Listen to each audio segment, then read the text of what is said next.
having a good day? Have you gotten out into the sun at all? Yes. All right, good.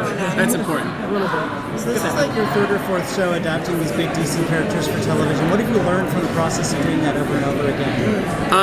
That I think you have to, myself and some of the people that I work with regularly, we try and make a show that we would want to watch. I think that's important because, you know, if you try and please everyone all the time, you know, you can make something that's really generic.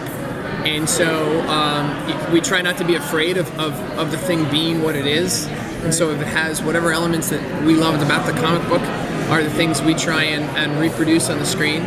And then also finally, I would say not to be afraid to change things to make it work in a television narrative, you know, in a TV format. So that's important too. And it's nice to have partners in that because if you're just doing it alone, it's so hard. But also, you don't, you know, it's nice to be able to check your gut against somebody else. So we have a nice group of people that we, you know, we trust each other to make, you know, hopefully take risks.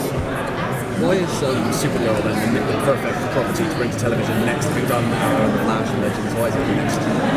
Well, I was excited about it for a couple of reasons. I mean, I went into DC and to Warner's and they sort of said, you know, who here would you be interested in doing? And they mentioned some other properties and then they went by Supergirl, but I think that they sort of thought, okay, well, this might play on a younger network somewhere or whatever. And in my mind, I just think the Superman mythos is you know, and the Krypton mythology is just pretty much the most famous mythology, and that S is the most famous letter, you know, in the superhero universe. And so that was the notion of being a part of something that I really felt could connect with a lot of people was exciting, and it is a network where we get, you know, more money to make it, and so we can make it a little bigger, and that was exciting too. And then finally, yeah, to have a female hero, I think was something that we also really wanted to explore, and some of the other components that would be in her life.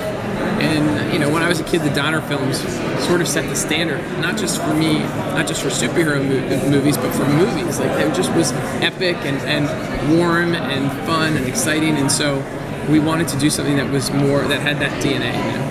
I'm so excited for a female superhero show. Good. So many people are. What do you hope that young women take away from Supergirl?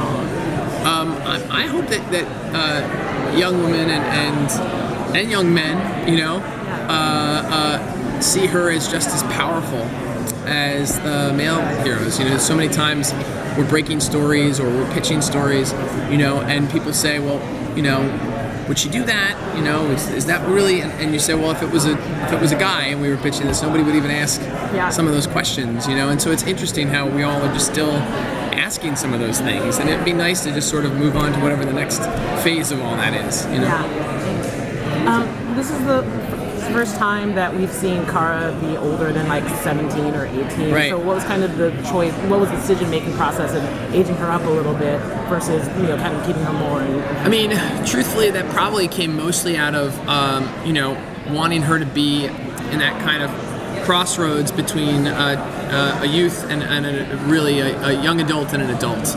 And I think it was a slightly broader audience I felt like we could reach if we just aged her up a touch, you know, and did truthfully get her out of high school where our personal stories would be high school driven then. And then it would have been, you know, a great high school show, but we may not have had the large kind of canvas that I think we get a chance at with this. Can you talk a little bit about the tone of the show? I mean, you get a sense of what it is and how does it kind of continue, or are you putting it in? Yeah, I mean, I think the tone, you know, I mentioned the Donner movies, but like that's always a touchstone for us in the sense of it's got comedy and it's got heart and it has action, and the action should feel just as, I don't want to say real, but just as dark at times and scary. And so it's a blend of all of those things. You know, I mean, I think in a way, you know, things can be sometimes too comedic or whatever, but this should have, it has a bit of the workplace comedy. It has an adult sibling relationship, which is, you know, I mean, if you took all the superpowers out of the show, those things would hopefully be just as interesting and captivating in the story. And so it has a lot of those different flavors. It's not doom and gloom superhero life. It's not that. You know, she's excited to be a superhero, and that's cool. Thank you so much. What do you think